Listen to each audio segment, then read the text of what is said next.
Bien-aimés, écoutez avec attention, parce que après avoir dénoncé les bergers impurs, il faut maintenant parler d'une autre réalité qui est encore plus dangereuse. Le peuple complice, oui bien-aimés, le peuple complice, parce que beaucoup crient contre les scandales, mais continuent à suivre. Beaucoup s'indignent, mais continuent à applaudir.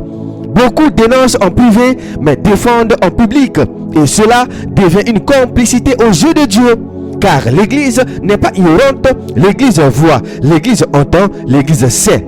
Mais elle choisit de fermer les yeux pour ne pas perdre son confort, ses habitudes, ses relations, ses avantages ou ses intérêts. Et pendant ce temps, des âmes sont détruites. Il faut être clair, bien-aimé. Devant Dieu, le silence devant le péché n'est pas neutre. Le silence devient une participation. Celui qui voit l'injustice et qui n'ouvre pas la bouche devient partenaire de l'injustice. Celui qui voit la saleté et qui la couvre devient complice de la saleté. Et voici ce qui est terrible. Aujourd'hui, beaucoup pensent qu'ils honorent l'homme de Dieu, alors qu'en réalité, ils sont en train de trahir Dieu. Ils disent ne touche pas à oint de Dieu. Mais ils ne comprennent même pas ce que la Bible appelle oint. Ils utilisent un verset comme une barrière pour protéger un péché. Ils utilisent un slogan pour étouffer la vérité. Ils utilisent la religion pour tuer la conscience.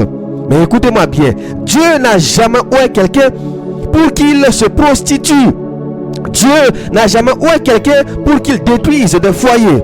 Dieu n'a jamais oué quelqu'un pour qu'il détruise l'avenir des jeunes filles ou des jeunes garçons. Dieu n'a jamais oué quelqu'un pour qu'il manipule les brebis. Dieu n'a jamais oué quelqu'un pour qu'il vive dans l'impureté. Donc quand tu protèges un berger impur, tu ne protèges pas l'onction, tu protèges la honte. Et la Bible condamne cette mentalité. Écoutez ce que la parole déclare dans Éphésiens 5 verset 11. N'ayez rien de commun avec les œuvres infructueuses des ténèbres, mais plutôt condamnez-les. Vous entendez ça, bien-aimé? La Bible ne dit pas supporter. Elle ne dit pas ignorer-les. Elle ne dit pas couvrir. Elle dit clairement condamnez-les. Donc la sainteté exige un positionnement. La lumière ne pactise pas avec les ténèbres. Et pour ceux qui aiment la fausse paix, écoutez ce que Dieu dit. Il existe une paix diabolique, une paix de compromission, une paix qui laisse le péché tranquille. Et Dieu déteste cela.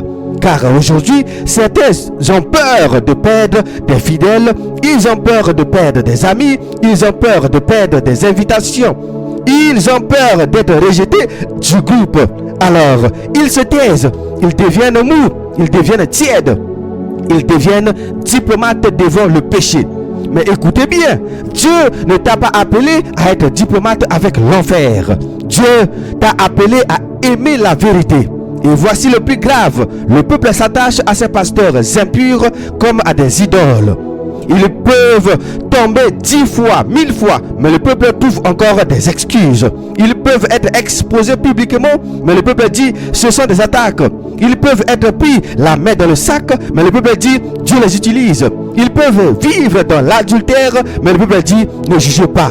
Et pourtant la Bible dit on reconnaît l'arbre à son fruit. Écoutez ce que Jésus-Christ dit dans Matthieu 7 verset 16. Vous les reconnaîtrez à leurs fruits. Bien-aimés, donc on ne reconnaît pas un serviteur de Dieu au cri. On ne reconnaît pas un serviteur de Dieu au nombre de vues. On ne reconnaît pas un serviteur de Dieu aux foules. On ne reconnaît pas un serviteur de Dieu au miracle. On le reconnaît aux fruits. Et quels sont ces fruits? La sainteté, humilité, pureté et droiture. Et ceux qui suivent un homme impur en connaissance de cause devient complice de son péché. C'est pourquoi Dieu a prononcé une parole très grave. Et je veux que vous l'entendiez vraiment comme une alarme. Écoutez ce que Dieu dit dans Ésaïe 5 verset 20. Malheur, malheur, malheur à ceux qui appellent le mal bien et le bien mal, qui changent les ténèbres en lumière et la lumière en ténèbres, qui changent l'amertume en douceur et la douceur en amertume. Voilà, bien-aimé, quand tu excuses l'adultère d'un pasteur, quand tu appelles le mal bien, quand tu couvres l'impudicité d'un berger, tu changes les ténèbres en lumière. Quand tu persécutes celui qui dénonce, tu appelles la lumière ténèbres. Et Dieu dit malheur. Et je vais vous dire une vérité, beaucoup de scandales continuent parce que le peuple finance le péché. Oui, le peuple donne l'argent à des mains sales, le peuple nourrit des loups, le peuple entretient des imposteurs et ensuite il pleure. Mais Dieu va demander compte. Et la Bible est claire. On ne peut pas communier avec le mal. Écoutez cette parole de Romains 1 verset 32. Et bien qu'ils connaissent le jugement de Dieu, déclarant dignes de mort ceux qui commettent de telles choses, non seulement ils les font, mais ils approuvent ceux qui les font. Vous voyez, bien aimé, le jugement ne tombe pas seulement sur ceux qui font le mal, mais aussi sur ceux qui approuvent, ceux qui acceptent la saleté, l'impureté. Alors, Église, il est temps de sortir de la complicité. Il est temps de refuser les idoles spirituelles. Il est temps de choisir Christ plutôt qu'un homme. Il est temps d'aimer la vérité plus que les foules.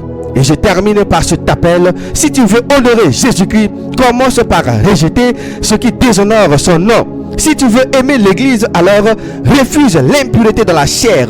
Si tu veux protéger les brebis, alors refuse la compromission, car le jugement du Seigneur est à la porte. C'était votre frère Rodrigue Simba Tominine. Demeurez toujours bénis de la paix de notre Seigneur et Sauveur Jésus-Christ.